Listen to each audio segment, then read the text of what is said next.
Hi everyone, this is Joel Whaley, the ultimate retiree again, back to you, talking with you about retirement.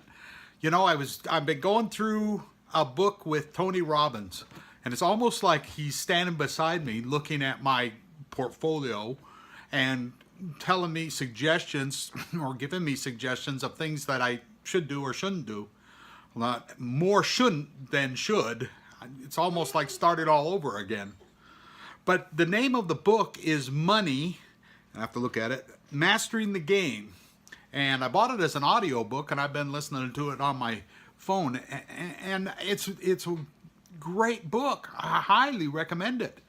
One of the things he talked about today was, setting your goal. What are you looking for in retirement?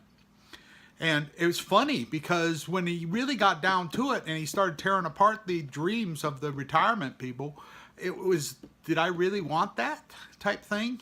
So I'm going to try to relate a little bit of that to you through me, through my dreams. And some of my dreams, I used to be quite well off prior to the recession, and now I'm not on that. So part of my dream is to get back to where I was, but actually, is that really part of my dream?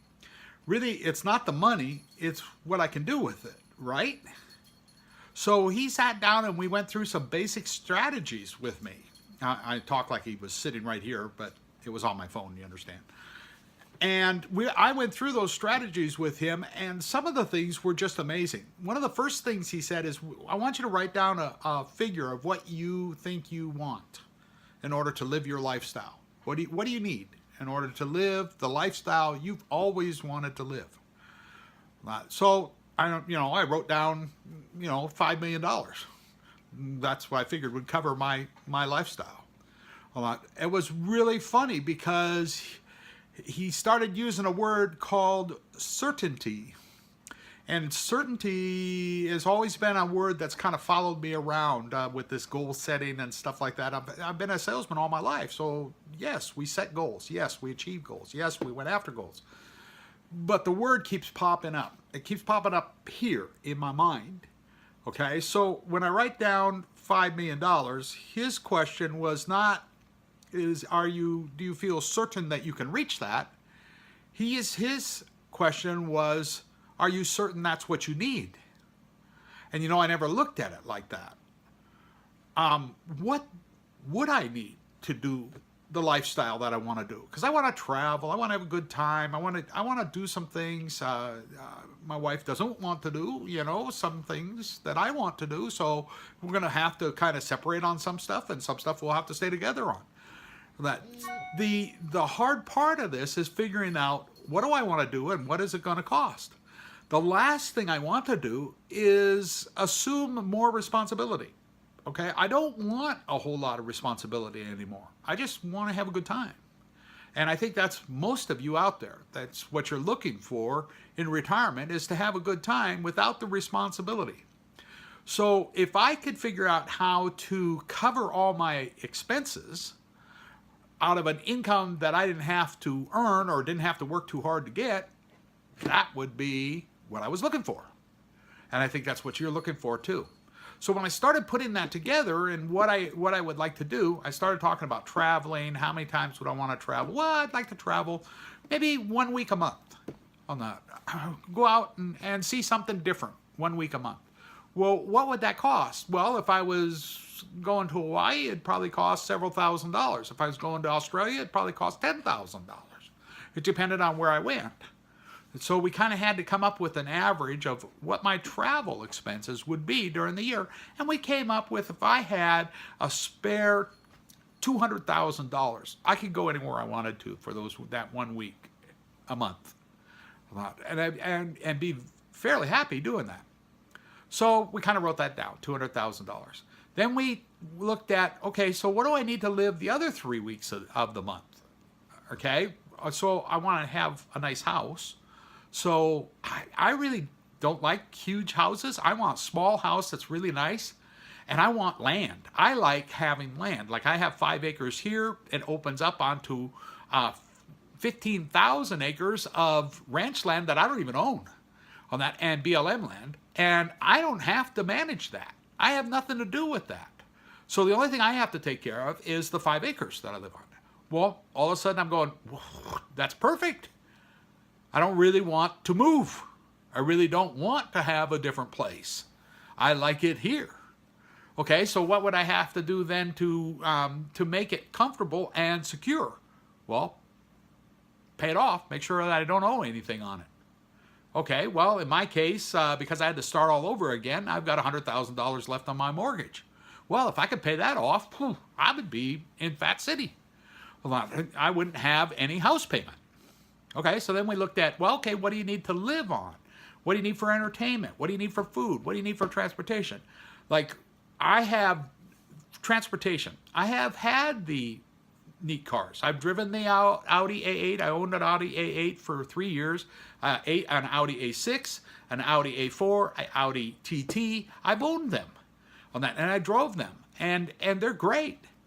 Are they worth was it worth the $78,000 that the A8 cost? No. Though I really like the car. So now I've kind of changed. I'm kind of out here in the desert and stuff like that. I would really like a nice truck. Do I want a truck that's, you know, a 70,000 big dually type truck? No. I like little trucks. So I want a really nice decked out little truck. I figure I can get one for about $35,000. I don't really need 4-wheel drive out here. It doesn't snow here. Very seldom do we get a lot of snow. So I don't need 4-wheel drive. 2-wheel drive's fine. I like that. So in looking at all that, I'm saying, okay, so $35,000 added to what? $200,000 to be able to travel. Now I need $235,000 a year, okay? Because I would like to have a new truck every year. I like new trucks. Okay, so then we started looking at the other things like the entertainment, the home, and the insurance, and all the total bills. Well, I'd need about $3,000 a month maximum. Okay, so that works out to $12,000 a year. Added to that, okay, so about what we come up with, $270,000. Okay, my wife has to have a car. She likes a nice car, so add another $20,000 to that. So we're looking at about $300,000. Okay, a year. Well, not to be able to do whatever I wanted. Not for us to be able to do whatever we want. So what would it take to come up with $300,000 a year in order to do that? Well, for me, I have to have an income that does that. So break that down. I can break it down, divide it by 12. I'm going to need like $33,000 a year on that. Sometimes a little bit more maybe, but actually no, sorry, not 33,000, 28,000 a year. That would have to, 28,000 a month that I would have to make. Now currently I make quite a bit less than that. That's why I am looking into these online businesses, because I believe that that's an goal I can accomplish. Okay, I can get that. I've done it before. I've done much more than that.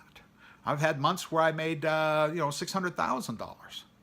Now, the thing is, you just have to believe. It has to be a certainty for you. It has to be something you're certain you can do. And then you find the vehicle. Now, I can't really go back and save my way to that. I'm pretty much lost all that. So I'm starting over, and I'm actually going out and saying, okay, what I need is a job that I don't put a lot of hours in, that I can make money from anywhere, and I can make $30,000 a month. Now, what would give me that? And that's the question. What gives me that? And I now know what that is.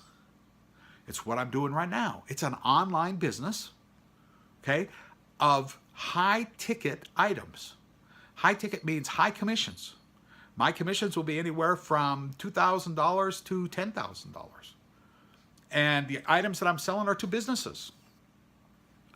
Now, they're business courses that businesses will take to improve their business, their online business. Because most businesses out there, brick and mortar businesses, don't have a clue how to run an online business. It's totally different. And the nice thing about what I got involved in, it's mentored the whole way. You have coaches and mentorship the whole way, telling you what to do, how to do it, and how to make the money. So this is my thing today. I'm looking at doing that and trying to get ahead. Anyone that wants to join me and join the mentorship or join to have the ideas come to them and be able to make the money that they want to make, I welcome them aboard. It doesn't make any difference what your age is. I don't care. Basically, it's just getting on board, learning what to do, following directions, and making money. And that's what I'm going to do. Okay, so that's me signing off for today. I'll talk more about Tony Robbins' book probably tomorrow. Make it a great day, and hey, press the button down below or go to the website that's listed there and check it out. The worst that can happen is you'll learn something. You'll know something. So go to it. Check it out. Okay? Talk to you later. This is Joel signing off. Bye-bye.